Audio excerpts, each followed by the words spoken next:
सबका सब तेरे। जय गुरु जी। जय गुरु जी। जय गुरु जी। साथ संगत जी, बहुत बहुत शुक्रिया गुरु साहब का कि गुरु साहब इस लायक समझते हैं कि अपना सत्संग शेयर करने दें। बिकॉज जैसे महाराज ने बोला है, जो सत्संग शेयर करता है वो भी ब्लेस होता है और जो सत्संग सुनता है वो भी ब्लेस होता है। महाराज की लहरें दोनों तरफ बहती हैं। So Guru ji, thank you so much for giving me this divine opportunity. And संगत जी, आज हम बात करते हैं महाराज के दर्शनों की, कि क्या क्या महाराज दर्शन देते हैं, किस तरीके से देते हैं और वो हैं कौन।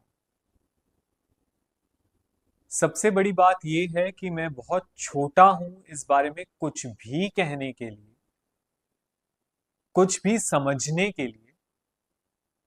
पर जो महाराज ने एक्सपीरियंसेस दिए हैं, जो समझाया है, वही मैं आपके साथ शेयर कर सकता हूं। कैसे गुरु साहब ने 82 83 में अपने शिव रूप के दर्शन दिए और 2 बार महाराज शिव रूप में आए और उन्होंने मुझे ब्लेस किया। संगत जी, कैसे महाराज ने जब 2014 में हमें सत्संग बख्शे, because my mother was this time around she was suppose to get retired, और वो बार बार गुरुजी को यही बोल रहे थे कि गुरुजी मैं अब क्या करूंगी, मैं अब क्या करूंगी। एंड संगत जी, तो 2014 से ही महाराज ने अपने मंथली सत्संग हमें बख्शे। और जब महाराज ने अपने सत्संग बख्शे तो कुछ इस तरीके से इंडिकेट करना शुरू किया, कुछ इस तरीके से गाइड करना शुरू किया कि सत्संग किया कैसे जाता है, सत्संग की मर्यादा क्या है, सत्संग में आया कैसे जाता है और सत्संग में बैठा कैसे जाता है। सो संगत जी, वही बात जो हमें 2004 में जो संगत हमें गुरु साहब के पास लेकर गई थी, जो चीज उन्होंने हमें तब समझाई, वही चीज गुरु जी ने दोबारा से हमें समझाई कि जब भी सत्संग में आओ, चुपचाप आओ, बाहर अपने जोड़े उतार कर आओ, अपने हाथ धो कर आओ। संगत जी, जब आप अंदर आते हैं, किसी से कांटेक्ट ना करें, आई कांटेक्ट भी ना करें, हाय हेलो ना करें, सीधा गुरुजी के पास आए, उनको मत्था टेकें, उनके चरण स्पर्श करें, जाके चुपचाप जहां सेवादार आपको बिठा दे वहां जाकर बैठ जाएं, आंखें बंद कर कर गुरु साहब में ध्यान लगाने की कोशिश करें। गुरु साहब के साथ हम कनेक्ट नहीं बना सकते, महाराज हैं जो वो कनेक्शन बख्शते हैं, तो हमें करनी है कोशिश। कृपा, नदर और मेहर उनकी ही होती है। संगत जी, जब चाय प्रसाद आए, लंगर प्रसाद आए, तो उसको पूर्ण रूप से ग्रहण करें, और वो ग्रहण करते हुए भी आपस में बातें ना करें, सोशलाइज ना करें। जब शब्द गुरबानी चल रही हो, आपके फोन्स कार में होने चाहिए या स्विच ऑफ होने चाहिए। और जब लंगर प्रसाद सर्व हो रहा हो, तो अगर सत्संग शेयरिंग हो रही हो, वो बहुत ध्यान से सुने। अदरवाइज आप वहां पर भी सोशलाइज ना करें। महाराज से आज्ञा लें और सीधा अपने घर जाएं। सीधा अपने घर से महाराज के पास आएं और महाराज से आज्ञा लेकर सीधा अपने घर जाएं। जैसे गुरु साहब ने बोला कि मेरी ब्लेसिंग्स जो हैं वो सीधा डायरेक्ट अपने घर लेकर जाओ, क्योंकि अगर आप रास्ते में रुक जाते हैं तो आपकी ब्लेसिंग्स जो हैं वो वहीं रह जाती हैं। संगत जी, महाराज ने अपने सत्संग बख्शे, एवरी मंथ सत्संग होने शुरू हुए, और क्योंकि हमें पता ही नहीं था कैसे सत्संग करते हैं, गुरुजी खुद ही ड्रीम में आते थे, खुद ही बताते थे, खुद ही गुरुजी हर बार के सत्संग के लिए तब से लेकर आज तक अपने हर सत्संग का लंगर, एक एक चीज लंगर में क्या होनी है खुद दिखाते हैं, लंगर की थाल दिखाते हैं।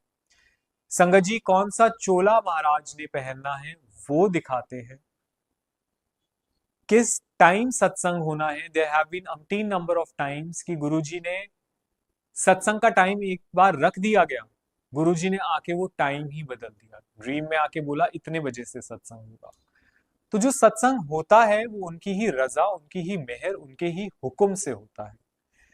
संगत जी, अब गुरु साहब की फ्रेग्रेंसेस जो हमें गुरु साहब ने महसूस कराई, चंदन की, गुलाब की, मोगरे की। संगत जी कई बार हम लॉकडाउन पीरियड में जब छत के ऊपर होते थे तो वहां हमें अगरबत्तियों की खुशबू आने लग जाती थी, जबकि वहां आसपास किसी ने अगरबत्तियां जलाई ही नहीं होती थी। संगत जी खसखस की और जो कैम्फर होता है उसकी, चाय प्रसाद की। सोचिए हम लोग अर्ली मॉर्निंग, बिकॉज तब गुरु साहब ने हमें अमृत वेला बख्शा हुआ था, तो हम सुबह 5 बजे अपनी छत के ऊपर सैर कर रहे हैं और वहां हमें इतनी तेज चाय प्रसाद की खुशबू आ रही है, कड़ा प्रसाद की, हवन की,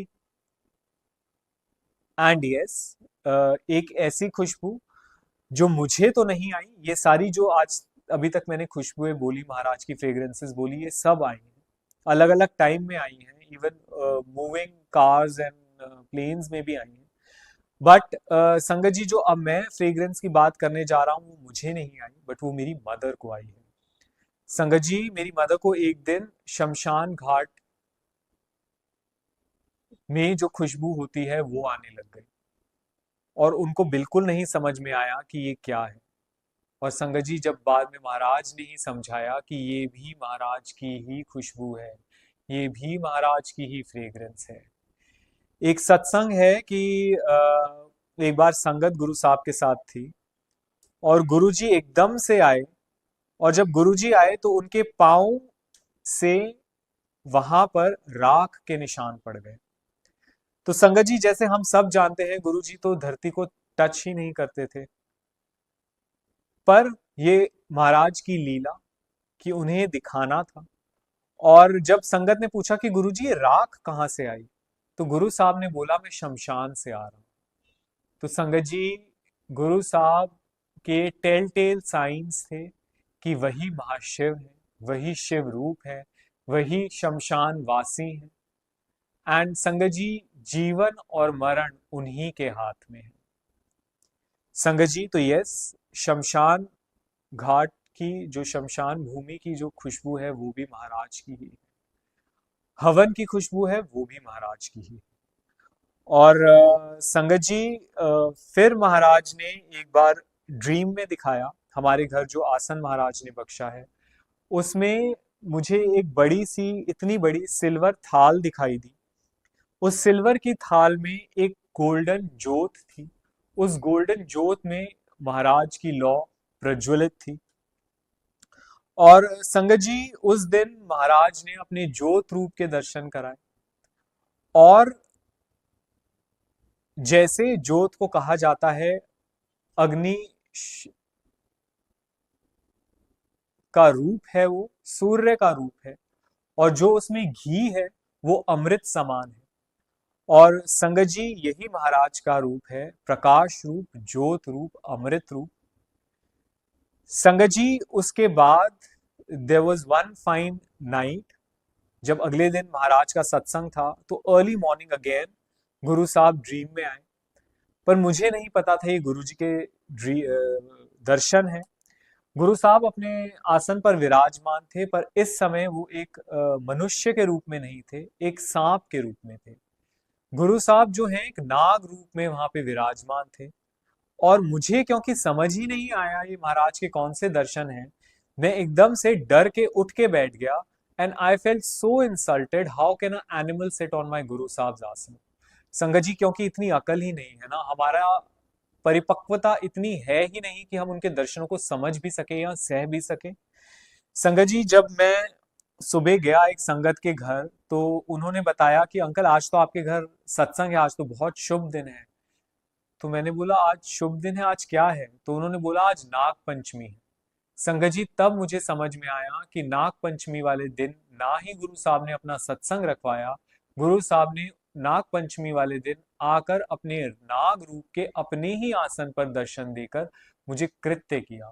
तो Guru ji thank you so much for being so kind, for being so gracious. तू सबका सब तेरे,